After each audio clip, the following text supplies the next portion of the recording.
तो हेलो दोस्तों, एक बार फिर से आप लोगों के लिए वैकेंसी है। और ये जो वैकेंसी रहने वाली है तो ना तो इसमें कैंपस लग रहा है और ना ही आपको इंटरव्यू के लिए जाना है। सबसे पहले इसमें आपको सरकारी नौकरी है ये जान लेना। अगर आप लोगों ने ITI पास किया हुआ है या डिप्लोमा पास किया हुआ है, मान लीजिए आपने ज़्यादा हायर एजुकेशन नहीं किया है, 10वीं पास हो या 12वीं भी पास हो, तो आप लोगों के लिए इसमें परमानेंट नौकरी है। प्लस नौकरी की ऐसा है कि इसमें थोड़ा सा मेहनत अगर कर लोगे स्टार्टिंग में, अगर आप लोग तैयार हो कि हम कर सकते हैं मेहनत, तो आपकी लाइफ इसमें बदल जाएगी दोस्तों। वो कैसे बदलेगी तो बता दूं, ज्वाइन इंडियन कोस्ट गार्ड। इसमें अगर आप लोगों ने नेवी का नाम सुना होगा, आप लोगों ने आर्मी का नाम तो सुना ही होगा, इंडियन आर्मी। प्लस इसके बाद आता है इंडियन एयरफोर्स और आता है इंडियन नेवी। इसके बाद यहाँ पर जो नेवी के अंतर्गत पूरा जो काम रहता है नेवी करता है। और नेवी के जैसा ही एक डिपार्टमेंट है जो गवर्नमेंट ऑफ इंडिया का ही जो डिपार्टमेंट बोला है और है ही, तो ये coast guard, join Indian coast guard बोला जाता है। और यहाँ पर आपको फ़ोटो में दिख भी रहा होगा कि एक समुद्र जैसा महासागर है एक प्रकार का, और यहाँ पर कितने जहाज़ हैं, मतलब नाविक है, और ऊपर आप लोग को दिख रहा होगा हवाई जहाज़। इसमें यही सब आपको काम करना पड़ेगा, सेम नेवी के जैसा ही इसमें काम होता है। तो आप लोग अगर इंटरेस्टेड हो, जो भाई हमारे रहते हैं कि 10वीं 12वीं पास से नौकरी की तलाश कर रहते हैं। और एक चीज़ मैं और बता दूं भाई, एक कमेंट्स आया था शैलेंद्र सिंह जी का, तो मैं देखिए आपसे माफ़ी चाहता हूं कि आप इतना ज़्यादा परेशान हो रहे हो। तो प्लीज़ दोस्त, एक बार आप थोड़ा वेट कर लीजिए कि आप डिप्लोमा मैकेनिकल कुछ आपके पोस्ट की वैकेंसी मांग रहे थे वैकेंसी। तो इसमें ऐसा है कि अब मैं तो HR नहीं हूँ या कोई कंपनी में हम जब बोलेंगे तब रिक्वायरमेंट नहीं होगी, तो इस चीज़ का आप ध्यान रखना। मैं केवल आपको जानकारी देता हूँ, चाहे गवर्नमेंट सेक्टर से हो या प्राइवेट सेक्टर में। अब इसमें अगर आप लोगों को परेशान होते हो, बहुत दिक्कत हो रही है, दिक्कत देखिए सबके पास होती है, लेकिन अगर आप स्वयं को इतना मान के परेशान और कुछ गलत करने की सोच रहे हो, तो प्लीज़ दोस्त, मैं बार बार इस चीज़ को बोलूँगा, आपसे हाथ जोड़ के निवेदन करता हूँ कि प्लीज़ ऐसा बिल्कुल आपके मन में ऐसा विचार नहीं आना चाहिए दोस्त, नहीं तो आप बहुत ही गलत काम कर बैठोगे और सबसे बड़ा गलत काम वही करोगे जो आप करने की सोच रहे थे। प्लीज़ ऐसा बिल्कुल मत करना। तो मैं आपके लिए, और मैं आपका संडे कमेंट्स में वीडियो, इस समय 2 संडे से वीडियो नहीं आ पा रही हूँ, तो आपका कारण ये है कि इस समय इतना टाइम हालांकि नहीं निकल पाता है दोस्तों, लेकिन मैं आपके लिए वीडियो 1-2 वीडियो कोशिश करता हूँ कि बना दूँ। इतना टाइम इसमें नहीं निकल पा रहा है, लेकिन मैं फिर भी आपको लेकर वीडियो बना रहा हूँ। तो जो भी शैलेंद्र सिंह आपका नाम जो है, कहीं से भी हों आप, तो प्लीज़ आप ऐसा मत कीजिएगा। मैं अगर किसी दिन आता हूँ, वीडियो रिकॉर्ड करता हूँ, अगर आपका अपना फेस दिखा के, तो आपसे और भी कमेंट आपका लूँगा और भी जानकारी बताऊँगा दोस्तों कि क्या इसमें होती है जॉब की। ये सबके साथ ऐसा हो रहा है, आप बस नहीं है। लेकिन हाँ, ये है कि जब हमारा दिमाग काम करना बंद कर देते हैं, हम परेशानी हमारी इतनी ज़्यादा बढ़ जाती है कि हमारे मन में इस तरह के थॉट्स आने लगते हैं।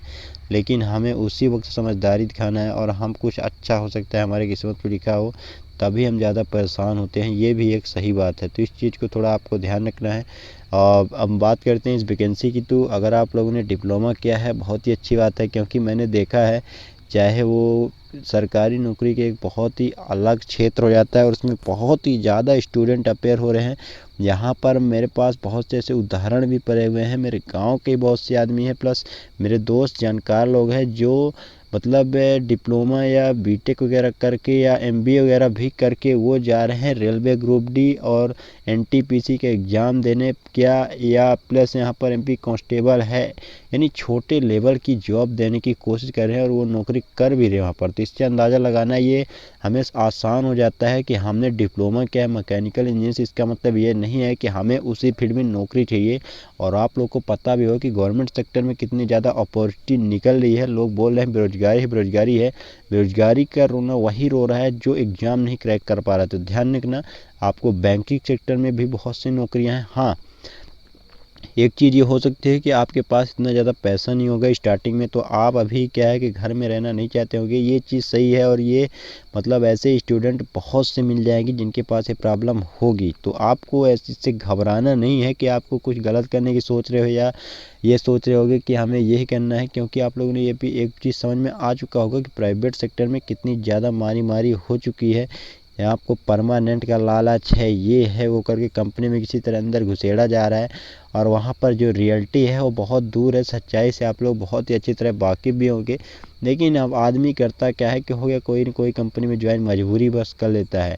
यहाँ पर हमने ऐसे ऐसे आदमी को देखा है जिनका मंथली यहाँ महीने का 20-20 लाख का पैकेज होता है, वो सब आ रहे हैं गवर्नमेंट सेक्टर में। तो इसका कारण क्या है? कारण यही है कि उनको प्राइवेट सेक्टर में पैसा तो है, लेकिन वो आराम या वो जो भी काम करते हैं वो उनको नहीं समझ में आता है।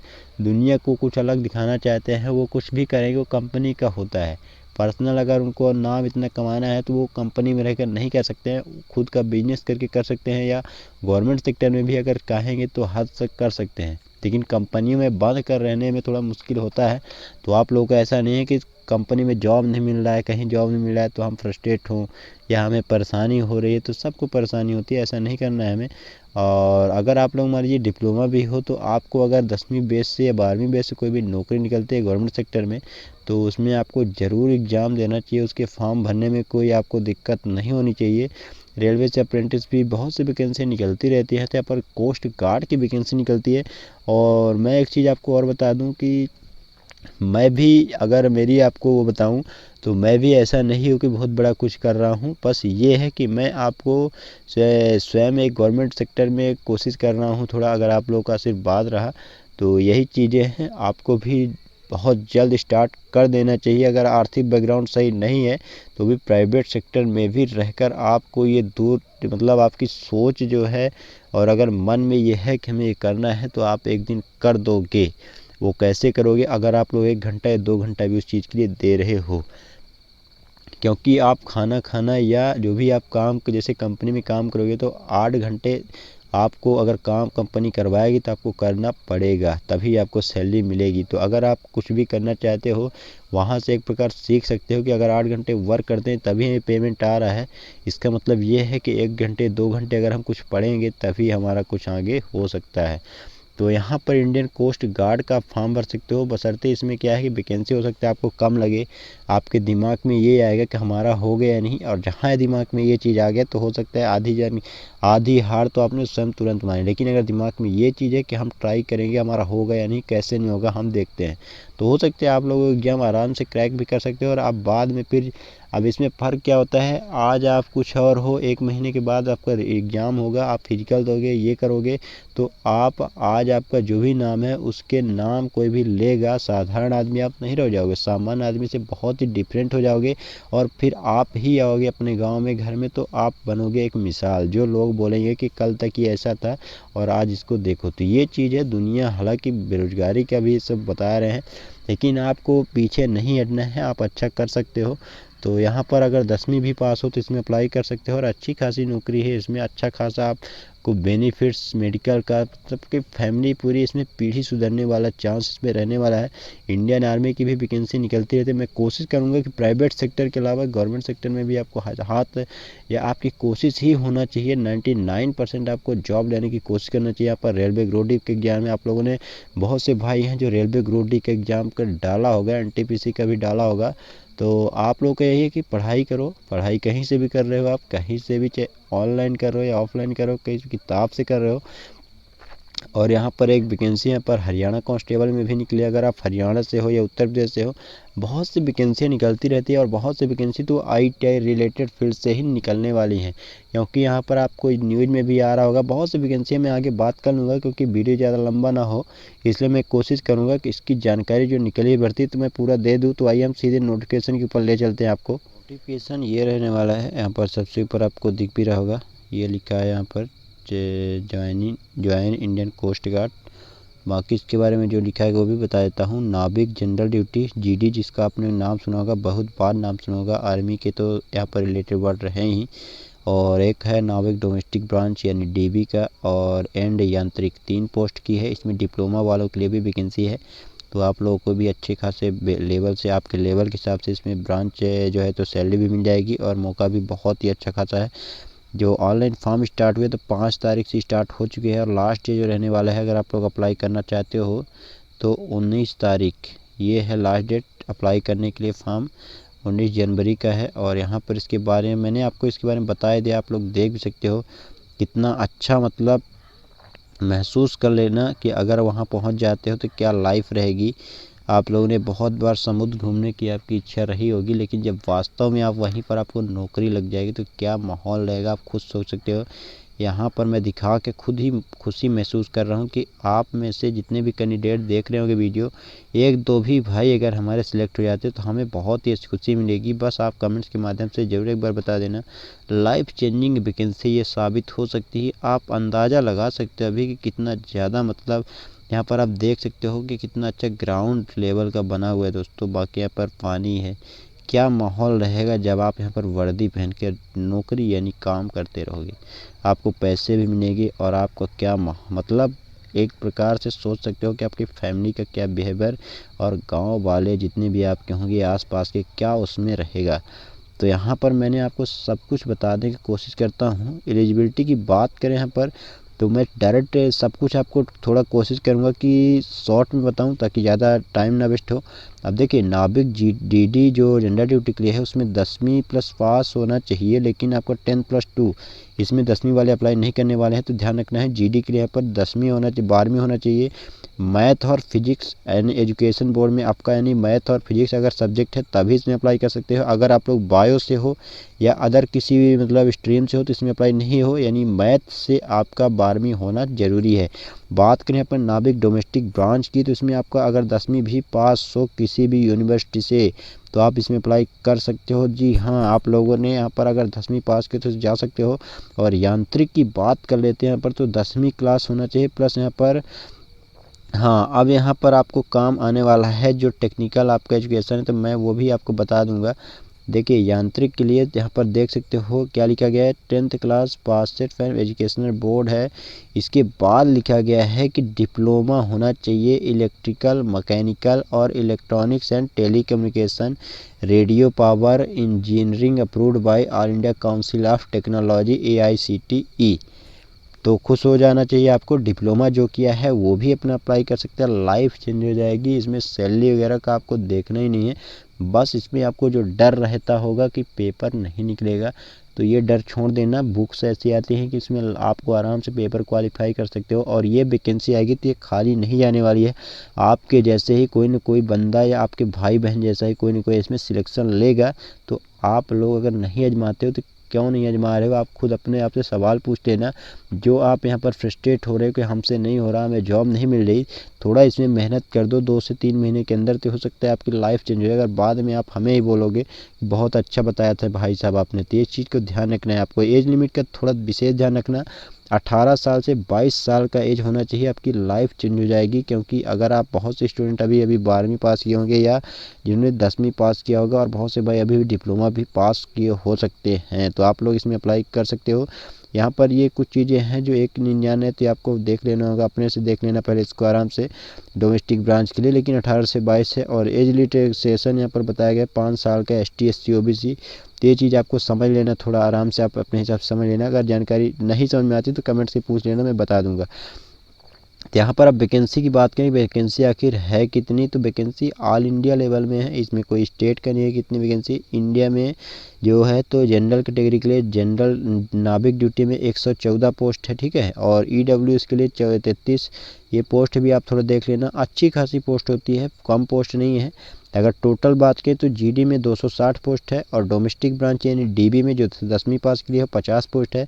यांत्रिक मैकेनिकल और यांत्रिक में कैटेगराइज हैं पर 3 कैटेगरी के लिए यांत्रिक की वैकेंसी है, मैकेनिकल, इलेक्ट्रिकल और इलेक्ट्रॉनिक्स। यहाँ पर आपको दिख जाएगा कि सबसे कम वैकेंसी जो है डिप्लोमा बेस में है और सबसे ज़्यादा जो वैकेंसी तो जनरल ड्यूटी में है। लेकिन जनरल ड्यूटी में वही अप्लाई करेगा फॉर्म जिसका 12वीं मैथ से होगा। तो ये चीज़ का आपको ध्यान रखना पड़ेगा। लेकिन आपको वैकेंसी में ज़्यादा नहीं जाना है, लगभग अराउंड अगर हम माने तो यहाँ पर आपको 350, हाँ इतनी की लगभग वैकेंसी पहुँच जाएगी। और ये वैकेंसी जो है तो अगर स्टूडेंट अच्छे मिल जाते हैं तो कोई ज़रूरी नहीं कि इतनी वैकेंसी बढ़ भी सकती है और घट भी सकती है। जिसके बाद यहाँ पर सिलेक्शन कैसे होगा तो वो समझ लेते हैं पहले। सिलेक्शन आखिर इसमें होगा कैसे, तो देखिए सिलेक्शन इसमें जो होने वाला है तो यहाँ पर लिखा गया है कि रिजल्ट होगा ऑल इंडिया लेवल के मेरिट बनेगी फर्स्ट स्टेज में और सेकंड स्टेज में और थर्ड स्टेज में और फोर्थ स्टेज में। यहाँ पर डिटेल्स बिलो तो number of vacancy clearing stage ये सब होने वाला है। तो यहाँ पर देखें सबसे पहले यहाँ पर क्या होने वाला है, सबसे पहले यहाँ पर स्टेज फर्स्ट होने वाला है। स्टेज फर्स्ट में क्या क्या होगा वो चीज़ पहले हम समझ लेते हैं यहाँ पर। तो देखिए नाभिक अगर आप लोग डोमेस्टिक ब्रांच के लिए यहाँ पर देखना, पहले जो ये बना हुआ है इसमें सभी को बता रहा हूँ पहले हम। तो देखिए नाभिक डोमेस्टिक ब्रांच में रिटन टेस्ट सभी में होगा सबसे पहले, और वो मैं बता रहा हूँ कैसे क्या करना है आपको। तो डोमेस्टिक ब्रांच में अगर आप लोग अप्लाई करना चाहते हो सेक्शन फर्स्ट में, तो यहाँ पर पासिंग मार्क्स भी समझ लेना। पासिंग मार्क्स यहाँ पर 50% के अप्रॉक्स रखा गया है। तो 30 UR EWS और OBC ये कैंडिडेट्स हैं नाभिक डोमेस्टिक ब्रांच में, और 27 यहाँ पर है, यानी जो कैटेगराइज ST SC से उनको थोड़ा छूट भी मिल जाएगी। 30 नंबर आपको पाना पड़ेगा जो नाभिक डोमेस्टिक ब्रांच से अप्लाई करेंगे, यानी जो 10वीं से अप्लाई करेंगे, और उनका पेपर केवल एक होगा। तो आप लोगों के लिए थोड़ा खुशी की बात है, अगर आप 10वीं पास हो तो केवल एक पेपर दोगे और आपका फिजिकल वगैरह मेडिकल वगैरह हो जाएगा और आपका सिलेक्शन हो जाएगा। लेकिन जो नाभिक GD से डालेंगे, यानी जिनका मैथ है 12th में, उनको 2 पेपर देने होंगे। सबसे पहले यहाँ पर पेपर सेक्शन 1 होगा जो सेम ही रहेगा, नाभिक डोमेस्टिक ब्रांच की तरह ही हो सकता है। बाकी जो सेकंड पेपर होगा वो होगा आपके जो एजुकेशन आपने मैथ से किया है, तो उसमें आपको मैथ पूछी जाएगी। प्लस यहाँ पर देख सकते हो आप 30, 20, 50 UR EWS के लिए, और 27 + 17 यहाँ पर ये कैटेगरी रहने वाली है। तो इसमें देखना passing in section first and second separately is compulsory, यानी अगर आप लोग फर्स्ट सेक्शन में पास हो जाते हो, सेकंड में नहीं होते हो, तो आपको बाहर कर दिया जाएगा। तो ध्यान रखना है दोनों में आपको पास होना जरूरी किया गया है। बाकी सेम प्रोसेस इसमें डिप्लोमा वालों के लिए भी है, यांत्रिक की पोस्ट की रहने वाले सेक्शन। हाँ तो देखिए इलेक्ट्रिकल के लिए आपको सेकंड नहीं देना पड़ेगा, इसमें थर्ड देना पड़ेगा, यानी फर्स्ट दोगे और थर्ड दोगे। और जो यांत्रिक हमारे इलेक्ट्रॉनिक्स के हैं वो चौथा राउंड, और ये जो मैकेनिकल के है वो फर्स्ट और 5वां राउंड, यानी फर्स्ट राउंड जो है तो लगभग सभी का होगा। इसके बाद यहाँ पर थोड़ा बढ़ जाता है, वो कैसे बढ़ जाएगा वो आपके ऊपर जो क्वालिफिकेशन क्या है उस हिसाब से पूछेगा। और डरना नहीं है एग्जाम से, यहाँ पर जो यांत्रिक वगैरह पोस्ट इलेक्ट्रिकल्स वगैरह से किए होंगे उसी ब्रांच से ही क्वेश्चन बनेंगे। तो आप लोग जिस ब्रांच से किए हो उसको अच्छी खासी पकड़ बना लेना, वही चीज़ें जो भी किताबों से है उसी को अच्छे खासे नॉलेज बढ़ा लेना, वही सब पूछा जाएगा। लेकिन ज़रूरी है कि पासिंग होना है आपको दोनों सेक्शन में। इसके बाद हम बात करते हैं क्या क्या आखिर पूछा जाएगा। रिटन एग्जाम्स का पूरा सिलेबस ये है, इसका सिलेबस की मैं बाद में भी बात कर लेते हैं। मेरी कोशिश है कि बाद में हो सकता है वीडियो ना बना पाऊँ, क्योंकि आज इस समय आपको दिख रहा होगा टाइम मेरे पास नहीं मिल पा रहा है दोस्तों, थोड़ा आपसे मजबूरी है, माफ़ी चाहते हैं। तो यहाँ पर सबसे पहले आप क्लियर ही कर लेना, अपने से भी समझ सकते हो, मैं बता भी देता हूँ आपको। तो यहाँ पर देखिए जैसे यहाँ पर सेक्शन फर्स्ट है, सेक्शन सेकंड है, सेक्शन फोर्थ है, ये तीनों सेक्शन है। और यहाँ पर देख लेते हैं कि क्या 5 सेक्शन भी है। तो यहाँ पर 5 सेक्शन भी ऑलरेडी दे दिया गया कि पूछा क्या क्या जाएगा। तो फर्स्ट सेक्शन में क्या क्या पूछा जाएगा, मैक्सिमम मार्क्स जो 60 नंबर का रहेगा और 30 नंबर आपको पाना पड़ेगा। 45 मिनट का पेपर रहेगा, टोटल नंबर ऑफ क्वेश्चन 60 रहेंगे, और निगेटिव मार्किंग इसमें नहीं है, मैंने पता कर लिया है। तो इसमें क्या क्या पूछा जाएगा, मैथ्स रहेगा 20 नंबर का, साइंस रहेगा 10 नंबर का, और इंग्लिश 15 का, रीजनिंग 10 का, GK 5 का। तो मैथ वगैरह में आपको थोड़ा ध्यान देना पड़ेगा, इंग्लिश वगैरह आपको, रीजनिंग तो सबसे बन जाएगी लगभग। मतलब आपको पास तो आराम से हो सकते हो, 30 नंबर पाना है। लेकिन 30 नंबर पाने से आपका सिलेक्शन जरूरी नहीं है कि हो जाएगा, वो केवल पासिंग मार्क्स है। अगर इतना नहीं पाते हो तो आप बाहर कर दिए जाओगे, अगले स्टेज के लिए आपको लिया ही नहीं जाएगा। तो आपको 30 से और टोटल जो 60 मार्क्स है उसमें अच्छा खासा स्कोर करना पड़ेगा, कम से कम 50 के अप्रोक्स करते हो और कर सकते हो, ऐसा नहीं है कि नहीं कर सकते हो। बाकी यहाँ पर इसमें 10th क्लास के सिलेबस के हिसाब से मैथ रीजनिंग जो भी पूछा जाएगा, साइंस वगैरह सबको 10वीं के लेवल के हिसाब से आपका जो भी आपने 10वीं भी पास किया पढ़ा होगा वही सब पूछा जाएगा, उससे बाहर नहीं पूछा जाएगा। इस चीज़ को मैं जोर दे के इसलिए कह रहा हूँ क्योंकि बहुत से एग्जाम जो 10वीं लेवल के हो रहे हैं उनमें वही पूछा जा रहा है, 9वीं और 10वीं का, यहाँ तक कि 8वीं का, उनसे वही मैथ नहीं बनता है और वो जाते हैं बुक बाहर घूमते हैं कि कौन सी बुक उसके लिए पढ़ें। तो आप पहले जो भी पढ़ाई की हो 8वीं 9वीं 10वीं उसको सही ढंग से पढ़ लेना, एक बार रिवाइज कर लेना, क्योंकि सिलेक्शन उन्हीं का होता है जो सही ढंग से रणनीति बनाते हैं। ऐसा नहीं कि वहाँ पर जाते हो मार्केट में बुक के लिए कौन सी किताब बना दिया ऊपर शोल्डर ये सब करके जाके लाए मार्केट, तो ऐसा नहीं करना है हमें कुछ अलग रणनीति बनानी होगी। इसके बाद सेकंड में जो अब इसमें जो है तो सेक्शन अलग अलग हैं, लेकिन ये केवल मैंने ऑलरेडी बता दिया हूँ कि उसमें कौन कौन सेक्शन कौन कौन अप्लाई करे, मतलब उसके लिए देना पड़ेगा। तो यहाँ पर आपको समझ लेने का, सबको नहीं है कि सबको 5 सेक्शन देना है, यहाँ पर आपको समझ लेना का। बाकी इसमें सेम ही है, आप लोग थोड़ा समझ लेना इसको। टाइम बहुत ही ज़्यादा हो रहा है, मैं इसलिए थोड़ा वीडियो लंबी होने के कारण आपको बता देता हूँ। यहाँ पर आप अपने समझ लेना, अगर आपको कोई दिक्कत आती है फिर भी आप कोई जानकारी चाहते हो तो कमेंट्स के माध्यम से पूछ लेना, मैं कोशिश करूँगा कि आपके कमेंट्स का जवाब दे दूँ। मैंने जो भी क्वेश्चन रहेंगे आपके ब्रांच से रहेंगे, जो डिप्लोमा वगैरह हैं उनके ब्रांच से रिलेटेड क्वेश्चन होने वाले हैं। यहाँ पर देख लेना पहले क्या लिखा गया है, तो क्वेश्चन पेपर ऑफ सेक्शन ये सब बताया गया है। तो नो निगेटिव मार्किंग यहाँ पर आपको दिखा देता हूँ। यहाँ पर लिखा गया है कि नो निगेटिव मार्किंग आपको नहीं रहने वाली है, स्पष्ट रूप से देख सकते हो, कोई दिक्कत आपको इसमें नहीं होने वाली है। बाकी इसमें आपको क्वालिफिकेशन वगैरह वही चीज़ कहा गया है, स्टेज सेकंड वगैरह जो भी है। इसके बाद में बात कर लेते हैं यहाँ पर जो क्या होने वाला है। तो ये फिजिकल फिटनेस टेस्ट पास या फेल होगा तो इसमें कैसे क्या जो वो भी बता देता हूँ। जैसे इंडियन आर्मी में 1600 मीटर रन करवाया जाता है, तो आपको भी यहाँ पर दौड़ करवाई जाएगी 1600 किलोमीटर या 1.6 किलोमीटर यानी 1600 मीटर। 1600 मीटर का रन होगा आपको 7 मिनट में, बहुत ही ज़्यादा टाइम है आपको। 20 स्क्वाट्स आप उठक बैठक वही आप लोगों को उठना पड़ेगा और बैठना पड़ेगा। 10 पुशअप्स है। ये पुशअप्स क्या होता है, तो पुशअप बता देता हूँ आपको। जो सीना वगैरह का मारते वो रहता है आपको वो 10 मार लेगा, और ये चीज़ आपको बहुत ही आसानी से कर सकते हो। केवल आपका पेपर ही थोड़ा टफ नहीं रहेगा, लेकिन जो मतलब ये स्टेज में है तो पेपर में ही बहुत से ज़्यादा कैंडिडेट छटते हैं, लेकिन जो पढ़ता है उसका सिलेक्शन भी होता है, ऐसा नहीं है। तो ये क्वालिफाइंग लेवल करेगा, वेरिफिकेशन हो जाएगा। यानी सबसे पहले तो आपका पेपर होगा वही फर्स्ट स्टेज में, इसके बाद जो भी है तो आपको फिजिकल के लिए बुलाया जाएगा अगर आप मेरिट बनेगी ऑल इंडिया लेवल में। इसके बाद डॉक्यूमेंट्स आप वेरिफिकेशन किया जाएगा। इसके बाद यहाँ पर आपको फिजिकल वगैरह यहाँ पर देख सकते हो, मेडिकल टेस्ट किया जाएगा।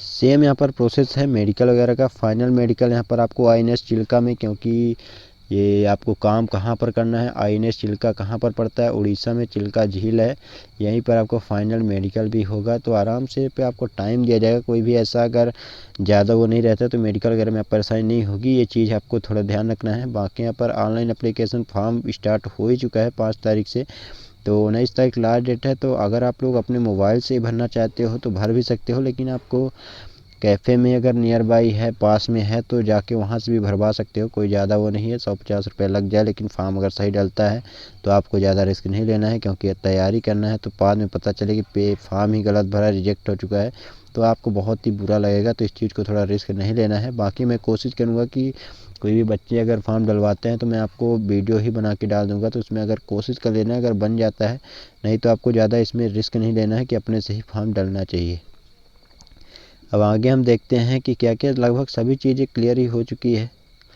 और जो भी रहेगा आप थोड़ा देख लेना, इसमें परसेंटेज वगैरह क्या दिया गया है। परसेंटेज वगैरह तो ऐसा नहीं है इसमें कि कितना होना चाहिए, केवल क्वालिफिकेशन के हिसाब से इसमें है। और छूट भी दी गई है ST SC OBC कैंडिडेट्स के लिए। और हालांकि इसकी वैकेंसी पहले अलग अलग आती थी, लेकिन अब इकट्ठा ही है, एक प्रकार का कोरोना पैंडेमिक के कारण अपॉर्चुनिटी ही समझ सकते हो। और एग्जामिनेशन फ़ीस भी इसमें लगने वाली है। ST SC कैंडिडेट है तो उनका जो है तो हु आर एग्जेम्प्टेड नहीं लगेगा आपका। हाँ तो ठीक है, आपका नहीं लगेगा। अगर ST SC कैंडिडेट हो तो 1 रुपये आपको नहीं देना पड़ेगा। लेकिन अगर आप लोग यहाँ पर क्या लिखे है, are required candidates from payment are required to pay fee पर चार्ज हु आर एग्जेम्प्टेड, हाँ तो आपको फीस नहीं रहेगा ST SC जो है, लेकिन 250 रुपये उनका लगेगा जो मतलब जनरल कास्ट से हैं उनका, या कि OBC का भी, ये भी कंफर्म नहीं समझ में आ रहा है। लेकिन आप लोग जब फॉर्म भरोगे तो वो भी वहाँ पर समझ में आ जाएगा। लेकिन जनरल कैटेगरी के जो स्टूडेंट हैं 250 रुपये उनका लगना ही है।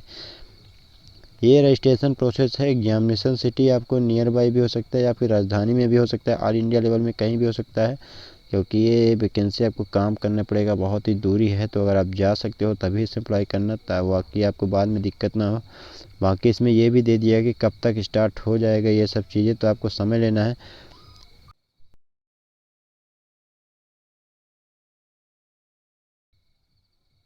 तो यहाँ पर तो मैं आगे बढ़ता हूँ। यहाँ पर एक फ़ोन आ गया था, अब देखते हैं। तो ये जो है अर्ली अगस्त 2021 ये आपका रहने वाला है। मई वगैरह में आपका जो है तो मतलब ये फिजिकल का है। और पे आपको थोड़ा देख लेना होगा, इसमें एडमिट कार्ड वगैरह आपका जो भी है करवा दिया जाएगा, तो आराम से आ जाना है। रिजल्ट वगैरह आपका सब कुछ 20 दिन के अंदर आ जाएगा। लिस्ट ऑफ डॉक्यूमेंट्स मतलब लगभग नोटिफिकेशन बता दिए। मेडिकल स्टैंडर्ड थोड़ा समझ लेना। हाइट 157, बहुत ही अच्छी वैकेंसी है, क्योंकि बहुत से भाई हमारे होते हैं जो आर्मी वगैरह में जाने की सोच रहे होते हैं, लेकिन उनकी हाइट इतनी ज़्यादा नहीं होती। 160 162 कम से कम वहाँ पर आर्मी में मांगा जाता है, और 168 170 वहाँ पर लिया जाता है। लेकिन इसमें अगर एक हाइट आपकी 157 भी है और आप जाना चाहते हो डिफेंस सेक्टर में, तो आप इंडियन कोस्ट गार्ड आपके लिए सुनहरा अवसर साबित हो सकता है, कि इसमें बहुत ही कम हाइट वाले भी स्टूडेंट अप्लाई कर सकते हैं, तो बहुत ही अच्छा मौका है आप लोग के लिए। से इसमें ऐसा भी नहीं है कि चेस्ट आपका 90 होना चाहिए कि 80 होना चाहिए, लेकिन 5 सेंटीमीटर का एक्सपेंशन होना चाहिए। और ये आराम से आप 2 से 3 महीने के अंदर अगर कोशिश करोगे डेली 2 से 3 घंटे, तो आराम से बना सकते हो। अब हम आप यहाँ पर सीधे आगे बढ़ते हैं। हेयरिंग वेट वगैरह वही है, प्लस माइनस आपके जो हाइट और वजन एज है उसके हिसाब से प्लस माइनस 10 हो सकता है। टैटू वगैरह का क्या है, टैटू वगैरह यहाँ पर कुछ पार्ट्स में लिया जाता है, तो कुछ पार्ट्स में नहीं लिया जाता, तो इसको आप ध्यान से, मैं बाद में इसकी डिस्कस कर लूँगा, क्योंकि अभी इतना ज़्यादा टाइम नहीं है, आपका भी टाइम ख़राब हो रहा होगा, इतना ज़्यादा टाइम वेस्ट करने से कोई मतलब नहीं है। तो लगभग सभी नोटिफिकेशन में आप लोग बता चुका हूँ। सिलेबस की बात करें तो वही आपका जो डिप्लोमा आप लोग पढ़ाई कहाँ से करोगे, तो सबसे पहले तो आपका 8वीं 9वीं 10वीं ये सब आपको, और 11वीं 12वीं लेवल से कर रहे हो तो आपको यही सब किताबें, मैथ रीजनिंग और साइंस की यही सब किताबों से सवाल पूछा जाएगा। हो सकता है कुछ किताबों की आवश्यकता पड़े, तो आप लोगों को मैं बाद में बता भी दूंगा, कमेंट्स के माध्यम से पूछ सकते हो। तो चलिए, आप नोटिफिकेशन बता चुका हूँ, अगर इंटरेस्टेड हो तो फॉर्म डलवा सकते हो। लास्ट में यहाँ पर एक बार और देख लेना, ये चीज़ें मैंने बता दी है आपको। 19 तारीख लास्ट डेट है। तो चलिए मिलते हैं कुछ नई वीडियो के साथ, तब तक के लिए जय हिंद, जय भारत।